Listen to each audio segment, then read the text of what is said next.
Ibadah haji ini kalau kita maknai dalam kehidupan kita, kalau kita hidupkan nilai-nilainya, spirit-spiritnya di dalam kehidupan kita ini, ujungnya adalah bagaimana kita dapat menjaga nilai-nilai kesempurnaan agama Islam. Dalam ibadah haji ada ihram, ada tekad, ada komitmen kita untuk bertauhid dan hidup di dalam ikatan syariat Allah Subhanahu wa taala. Kenapa kita berihram? Kenapa kita dilarang oleh Allah dengan berbagai macam larangan ketika kita berihram? Ketika kita sudah mulai niat melaksanakan ibadah haji dan memakai pakaian ihram, selama hari-hari tertentu itu kita dilarang dengan aneka larangan yang telah ditetapkan oleh Nabi SAW. Adalah untuk apa? Untuk mengingatkan kita bahwa hidup kita ini senantiasa berada di dalam batasan-batasan Allah Subhanahu wa taala yang tidak boleh kita langgar. Kita berwukuf di Arafah adalah untuk berintrospeksi, untuk melakukan evaluasi dan memonitor diri kita. Untuk mendapatkan apa? Untuk mendapatkan pengampunan dan peleburan dosa dari Allah Subhanahu wa taala. Jamaah haji lalu berangkat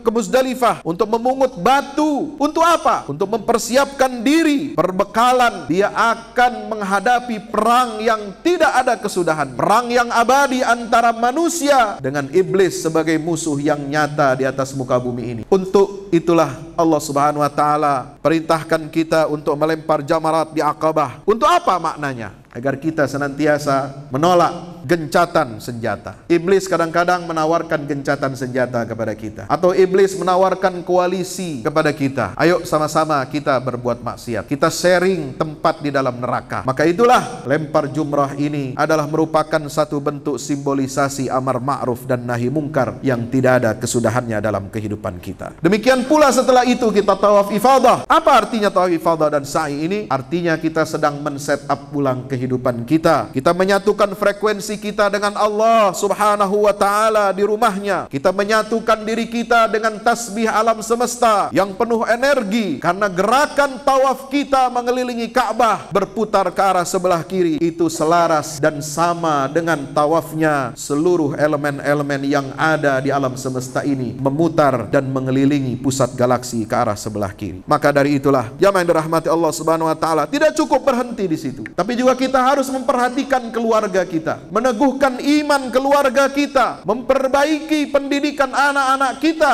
Itulah pesan di mana Allah Subhanahu wa taala perintahkan Nabi Ibrahim untuk mabit di Mina 2 hari atau 3 hari. Lalu di akhirnya ada tahallul, yaitu apa? Kita mencukur rambut kita dalam rangka tekad kita untuk memperbaiki diri, mencukur dosa-dosa kita dan tekad kita untuk bersegera melakukan kebajikan-kebajikan. Allahu Akbar, Allahu Akbar walillahil hamd. Ibadah kurban pun demikian. Isinya ini adalah merupakan rangkaian, merupakan satu paket dengan ibadah haji. Kalau jamaah haji mereka melaksanakan ibadah haji dan juga menyembelih hadyu di tanah suci Makkah, maka kita yang tidak beribadah haji disunnahkan, bahkan dianjurkan. Bahkan di dalam sebagian madhab fikih dalam Islam ini ada ulama yang mewajibkan kita untuk beribadah kurban. Untuk apa? Untuk mendapatkan maqasid yang sangat agung di dalam ibadah kurban ini. Kita senantiasa menegakkan syiar-syiar Allah. Kita senantiasa mengabdikan hidup kita untuk Allah dan memberikan kepada Allah Subhanahu wa taala harta kita yang terbaik. Allah Subhanahu wa taala berfirman, "Unta-unta itu kami jadikan untuk kalian sebagai bagian dari syiar agama Allah. Maka bagi kalian terdapat kebaikan di dalamnya, bahwasanya Allah hanya menerima kurban dari orang-orang yang bertakwa kepada Allah Subhanahu wa taala." Siapa yang bertakwa dalam konteks berkurban? Dia yang memberikan harta yang terbaik dengan kurban yang terbaik, yang tidak ada cacatnya, yang baik kualitas hewan kurbannya. Bagaimana sabda Nabi SAW, ada 4 jenis hewan kurban yang tidak memenuhi syarat untuk berkurban: yang buta matanya, yang pincang kakinya, yang tanduknya